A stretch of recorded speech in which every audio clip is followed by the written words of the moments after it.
मनुष्य की प्रकृति पर निर्भरता आदि काल से ही चली आ रही है। इसीलिए विश्व की प्रत्येक सभ्यता में प्रकृति की पूजा का प्रावधान है। प्राचीन भारतीय समाज भी प्रकृति के प्रति बहुत ही जागरूक था।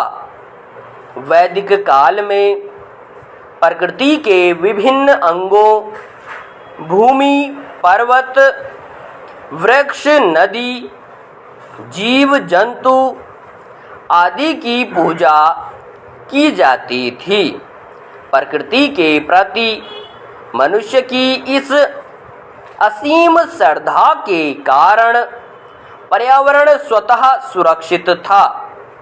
विकास की अंधी दौड़ में मनुष्य ने प्रकृति को अत्यधिक नुकसान पहुंचाना शुरू कर दिया। एक सीमा तक प्रकृति उस नुकसान की भरपाई स्वयं कर सकती थी, लेकिन जब उसकी स्वतः पूर्ति की सीमा समाप्त हो गई तो पर्यावरण असंतुलन हो गया। आज का मनुष्य लालच के वशीभूत होकर प्रकृति का क्रूर दोहन कर रहा है। इसकी अति उपभोगवादी प्रवृत्ति के कारण प्रकृति को इतना नुकसान पहुंच चुका है कि प्रकृति की मूल संरचना ही विकृत हो गई है।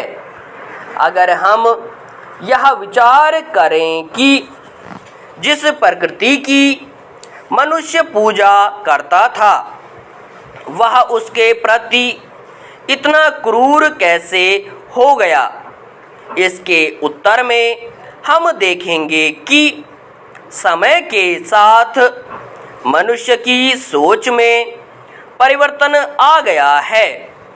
प्रकृति के साथ सहजीवन व सह अस्तित्व की बात करने वाला मनुष्य कालांतर में यह सोचने लगा कि वह पृथ्वी केवल उसके लिए ही है।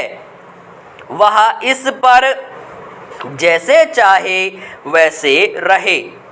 अपनी इस नवीन सोच के कारण वह प्रकृति को पूजा व सम्मान की नहीं अपितु उपभोग की एक वस्तु के रूप में देखने लगा।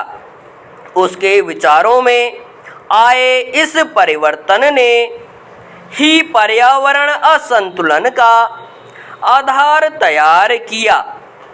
पर्यावरण के असंतुलन के लिए अनेक कारण उत्तरदायी हैं, लेकिन वे सभी कहीं न कहीं हमारी अनियोजित व अदूरदर्शी अर्थनीति से जुड़े हुए हैं। आज का मनुष्य अपनी आर्थिक उन्नति के लिए कोई भी कीमत देने को तैयार है। उस कोई भी कीमत की सबसे बड़ी कीमत प्रकृति को ही देनी पड़ती है। भारी औद्योगिकरण आज विकास का पर्यायवाची बन गया है। इन बड़े उद्योगों की स्थापना से लेकर इनके संचालन तक प्रत्येक स्तर पर पर्यावरण को नुकसान पहुंचता है। इन औद्योगिक इकाइयों के निर्माण के लिए वनों की कटाई की जाती है। उत्पादन के प्रक्रम में इनसे विभिन्न हानिकारक अपशिष्टों का उत्सर्जन होता है। ये पर्यावरण को नुकसान पहुंचाने वाले सबसे प्रमुख कारक हैं। परिवहन के विकास ने खनिज तेलों के उपभोग को बहुत बढ़ा दिया है।